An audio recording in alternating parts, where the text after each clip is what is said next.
Hey guys, welcome back to the channel. My name is Radium, and today I have another episode of the Calamity Deathmode True Melee playthrough. I've nearly butchered the intro, but yeah. Today we're just going to be continuing that, and I've got a couple of little good things to say.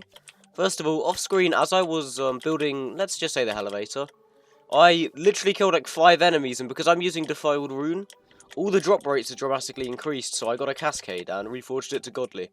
So this is probably going to end up being our weapon for the Wall of Flesh. You know, very, very powerful, very cool. And apart from that, there's honestly not too much, apart from some low AFK items. Like I got the subway builder, the minecart and platform builder I already had, and the also elevator is what I've also got. And that is just over here. It builds a elevator all the way through the world, which is really nice. And with that said, I can really get to show you guys what I'm going to be doing for this battle. In truth, I feel like entering hard mode for today, definitely. Just because it's something to do, you know. And I really don't know how this is going to go. It could go really poorly, but it could also go well. I want to go straight for the Wall of Flesh, just because I have no use for fighting any of the other bosses, unfortunately. At least that I don't know of. That was very intelligent of me, but it's all good. Also, after a bit more thought, I've decided I'm going to keep running Molten Armor, because overall, I go from having 120 damage, and with Molten I have 146. So, losing a tiny bit of defense mobility and survivability, I gain all the more damage, which is going to be really important considering I'm going to need to do a lot of damage to the Wall of Flesh in order to do this. Alright, initiating new plan called Destroying the World with platforms and obsidian, basically. I need a bunch of space to dodge, so I'm sure this will suffice. Unfortunately, this does kind of ruin my hell biome, but I can always go into other worlds or generate more blocks if I need to. And that should suit my needs. I'm gonna have to save and exit real quick, so just for the sake of you know, getting all the lava down. But we should be in a better place now. All we need to do is wait for another guide to respawn, and then we can get into this. I reckon this arena definitely has the highest chance out of everything to work. Just because of the amount of space I have to dodge, the amount of platforms will give me very consistent, yet dynamic movement. And overall, with the already insane mobility my character has combined with that, I think we're in a really good spot. By the way, I won't be showing the entirety of this fight, just snippets of me speaking over it if I can, just because it's not really visually interesting or appealing. It's pretty much the same fight by the looks of things, just slightly more annoying, and it has a timed laser attack for when it does its rapid dash in death mode. But you know, there is definitely a change there, it's just not substantial enough to mean anything to me. Okay, I think that'll do in terms of whip, so I'm just going to summon the boss. Hey, it's pretty much the end of the world anyways, and oh god. Okay, so this is going to be a nightmare, I think. But first of all, I think we just need to try and get in there and kill some of these Hungaries, unfortunately. Jesus, those beams are infinitely more rapid than I remember, so I actually have to time dashes now. Yeah, this is already rapidly turning into a problem. I can't even get close to the boss. Right, there we go. Now we're starting to do the tiniest bit of damage. We just have to keep predicting the dash. And just damaging the core bit, I think, because it's the safest way of doing a good amount of damage. One thing to say is that the Knight's Edge is doing a really good job of clearing up the Hungaries, and the Cascade's good at, like, dealing the consistent damage to the mouth. Okay, yeah, this seems perfectly doable. It's just a matter of doing it before you run out of world, which might be an issue, but if it is an issue, we can just change to a large world, and then come back to this fight in our medium world, once we have some better gear and steamroll it. I've just realised that the Knight's Edge is actually a viable way of doing damage to the boss, but he just started firing red lasers, so I'm going to have to back off and maybe try actually dodging a bit better. His defense has also increased because I'm doing significantly less damage than before, but at the same time, he's seemed to simplify his attacks slightly, which is nice. And the leeches are relatively easy to take care of because the Inferno buff targets multiple segments at once. And yeah, it's just overall very, very easy to deal with. And on that note, I think it's about time we end the fight, because the Hungaries are failing to catch up anymore. They're just kind of gliding along. The only thing worrying me is the leeches now. And, you know, I think we'll be okay. So 1600, 1500, yeah, as long as we don't get another leech attack, we'll be fully alright. Jesus, that was a fun fight. This fight is enjoyable, actually, just difficult. And there we have it. Good, good. Okay, so what do we want? I don't even want the Breaker Blade, I don't think. I'll use that, because, you know, spawning with full health. We got a Warrior Emblem. Perfect. Literally perfect. I'm also going to use the Demon Trophy, just because I always put it on. Doesn't really bother me much, because I've got Ultimate Peaceful from low AFK, and Keen Pwn Hammer. You know, good, good. And I mean, there we go. We have officially entered hard mode in our world, and that is crazy to think about, actually. The only issue is I'm kind of lost now because, well, we've got a lot to do, basically, so I guess I should start looking for a better alternative to weapons. And the obvious option is going for some yo-yos, so I'm going to go look for them. Now I need to turn my Spelunker buff on, and we need to go looking for some Palladium. There we go. Nice, big, sizable chunk of it there already, which is, you know, kind of nice to see. And this is going to be a slow process since the pickaxe isn't good, but once we start upgrading our pickaxes, we're going to get these hard mode ores really quickly and zoom straight to titanium. I've decided whilst I'm here, I'm going to activate Ultimate Battler in Hell in an attempt to try and get a Hellfire. This is going to make my game lag a lot, and it's going to probably end up me dying a couple times, but if we can get this amazing weapon, then we're in a really good spot. Hey, we got one, a Superior Hellfire, there we go. That's pretty damn good. Let's see, 104 damage to 93. So it's not actually that significant of an upgrade, but the extra range is going to be really nice. And the weapon is overall just slightly better in every single way. Oh, there's a blizzard going on, so I'm going to quickly go and see whether I can get myself an ice feather. Getting the frozen wings is always a good step for me because they're amazing wings to have early on. And overall, it'll just be a great upgrade, I think.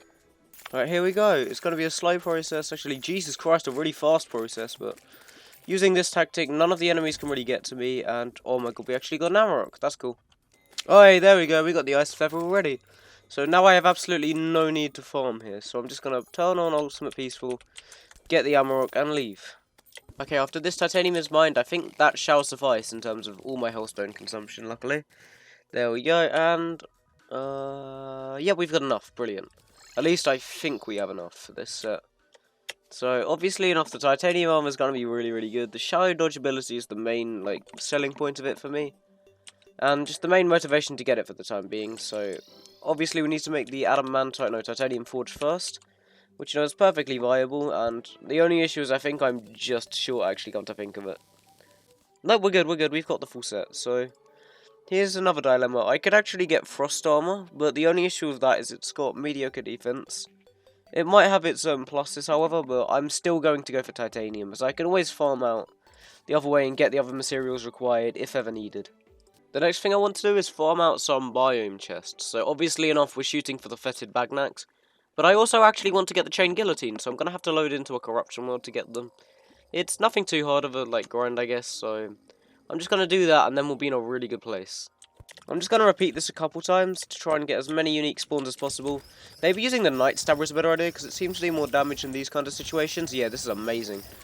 And 27 souls all of a sudden, that's crazy. Alright, I did die, but we've still got an abundance of souls to pick up. Let's see. So 18, 19, 20, 47 in one go. And I'm just going to do it again here. So, we are going to die, unfortunately, but, you know, it's alright. Just running through these enemies and getting all these kills is more than, enough in terms of a retribution for that death. Oh my goodness, I killed one elemental and I got the Rod of Discord. Oh my god, that's sick. That's incredible. Oh my god, okay, well, that's something for at least. Oh my god, we've got 94 Souls of Light, which is nice because I don't even need the, Hallowed Mimic, I only need the other one. And 9 goodie bags as well. No Battle Hook by the looks of things, so I'll just trash all of this. But that's amazing. Rod of Discord. Okay, let's go. Mimic number 1 is ready. So, obviously we get Crimson ones in this world since the Crimson is our predominant evil. But this fight should be relatively simple, I think. I don't think Deathmode changes much, so it's literally just a regular Crimson Mimic fight, which is, you know, good fun. And there is a good way of choosing it, but since I have a yo-yo, I need to stay in close proximity of the boss anyway, so there's no point, gaining distance so it can dash at you continually. But that is the strategy for anyone else, really. So, yeah, obviously we want the fetid bagnax as the only real option. But getting the flesh knuckles wouldn't be so bad either, and from our first one we get a celestial claymore. What? Wait. Oh no, that counts as firing beams. No, that would be so good. But it does count as firing projectiles because, oh man, that's so annoying. Alright, Crimson Mimic number 2 gives me Flesh Knuckles, okay. So they seem to always drop a Celestial Claymore. I'm still annoyed though, because if those projectiles appeared on hit, then I'd be allowed to use it, but they just spawn autonomously. That's really irritating.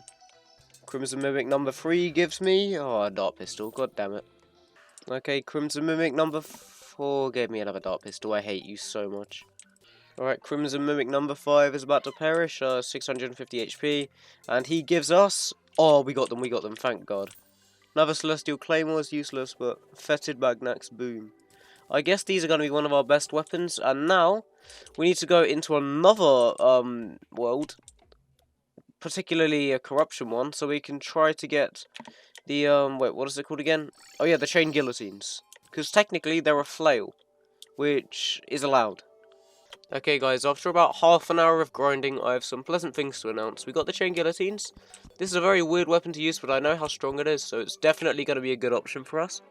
But I've also farmed out some unique materials, like the green counterweight and the yo-yo glove. This was done by locating the skeleton merchant underground, and I got relatively lucky with him. So with these items combined, it's time to make ourselves the yo-yo bag. This is very, very strong. And overall, I'm very confident with this loadout now, so I'm going to look at doing our first boss. Okay, let's do this. Frozen Wings.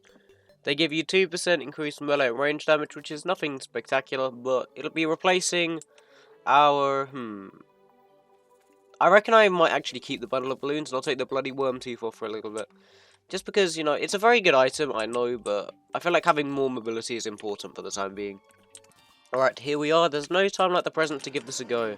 I'm going to be, if possible, maining the chain guillotines, because I don't want to do every single fight using the Amarok yo-yo, just because it is the best option, I know. And using this will make the fight a little bit more interesting for sure. And I just realised I left a filed rune on, so I cannot use wings at all. That's fun. Oh god, so this fight just got significantly more difficult. Okay, now we're up here. I think this will make the fight slightly easier having these mobility options, and just being able to run along, really. Tagging the boss as much as possible. Additionally, I might get my first adrenaline of the series off here, if I'm lucky. Yep, nope, of course not. Haha. Honestly, the chain guillotine seem to be doing a really good job. This is actually a perfectly viable weapon for true melee characters, by the way. Unlike the yo-yos, which have some stigma around them, this is perfectly viable. I have to say the Shield of Cthulhu is really nice for this fight, because you can just, like, dash continually, and it takes over most of the damage for you. Okay, we're doing really well, actually. 24% first try with no wings. It's pretty solid for an attempt, and now he goes slightly crazy, I guess, because, you know, bad luck. Jesus Christ! That was horrendous RNG, but, you know, it's all good. Now we've most likely lost the fight, but it's okay regardless. As long as we can avoid those spreads, then there's still a chance. Oh god, 15%. Oh no. I completely forgot how to do this phase. I guess it's just dashing back and forth and already at the jungle, what? No, we're having to go back on ourselves. That's not a good thing. So now we need to avoid the projectiles simultaneously. Just keep running and we should be alright. Yeah, the regeneration is absolutely insane in our character. And it's perfectly allowed, so don't worry about it. Oh god, okay, come on. 6%, 5%. Should I just finish him off? Nah, let's not be cocky. Let's just finishing off with the chain guillotines. And it's slow, but it's the safest way about it. Come on, 3%. Oh god, okay, these weapons just lost all of their efficiency at the end here, but overall this was a very fun little fight to do. And it worked perfectly well with this weapon, and I'm just happy we don't have to use a yo-yo for everything. Okay, I'm excited to get into an actual Brimstone Elemental attempt. I might try and commentate over this one. I have lost this fight a couple of times. Now with the new gear, we should have a slightly better chance of doing it. So obviously the yo-yo bag's going to be really good at helping us achieve some good DPS, and holy Jesus, this is much stronger already. The boss is, by the way, much more random than it was before, so it's kind of hard to predict, so I will be taking stupid hits here and then. But hopefully the extra regeneration and health should compensate. That Brimstone debuff is malicious, by the way. I have insane regeneration, and the debuff completely cancels out and does good damage to me over time. So that's really annoying, actually. I have no idea how we're going to be able to deal with this. Okay, here we go with Adrenaline. Let's see what kind of damage we can achieve. Okay, that was not bad. Now we're at half health on the Brimstone Elemental, so that's not terrible at all. We just need to kind of keep running, I guess. That time I could have definitely died there, unfortunately. And now we're in an unfortunate position, but we just about escaped, I think. So we're good, we're good. Oh god, the boss kind of goes insane at the end. Oh no. He's literally lost his mind, so there's still a strong chance I'll lose this one, unfortunately. Jesus Christ, he just doesn't let you attack. Because he keeps putting up the shield and then you just can't do any damage to him. Oh wow, this is really, really unfair, because there's no way I can do damage to him right now. Because he sends you away, then does that. It's impossible to do damage. That's ridiculous. Okay, we got lucky, But still 4%. Oh god, no, please don't do it, Okay. Oh no, this got really hard all of a sudden. Really, really difficult. Come on. 1%. 1%, come on. No. This was a fight, to say the least. There we go. We did it, though. But I do not like the changes overall. I thought I liked them until that happened. And we actually have a weapon we can use, which is kind of cool. Brimlance. Enemies killed by the spear and explode into brimstone flames. That's pretty cool, so I'll be using that for sure. And that's probably an upgrade from the Night's Edge at this stage, to be honest. Okay guys, I reckon we should begin to round off the video with some mechanical bosses. The first one I want to do, if possible, is definitely the twins. I don't know whether this is going to be possible or not, but I'm going to give it a go regardless. And the reason I'm doing the twins first is just because they're my favourite fight to do, in all honesty. That's all there really is to it. I'll probably have to stay mute for some of this, because this is a really difficult battle. And I can already tell I'm going to like these changes, because, well, I like fighting the Phase 1 twins. And you normally didn't fight them in Deathmode before, so this is a positive already. Okay, Spasmatism's gone already, unfortunately, which is going to be kind of hard to fathom. Let's try and deal with him. The only issue is we're not really allowed to get close to him. So that's going to be really hard to, like, do, I guess. Oh, God. Okay, we seem to be doing pretty well. Both of the twins are kind of getting low now, which is a good sign for sure, but this is difficult.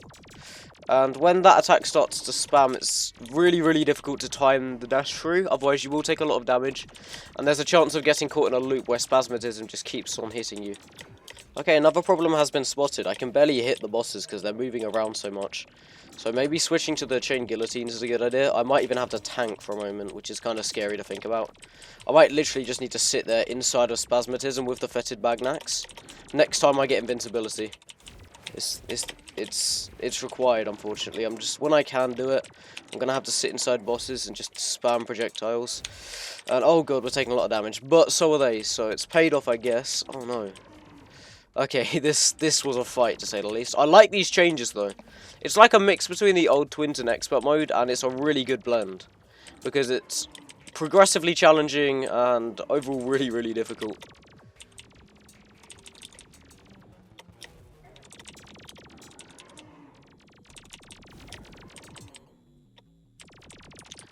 Alright, it's time to take out Spasmatism if it lets me. Nope, it doesn't let me do so. Oh god.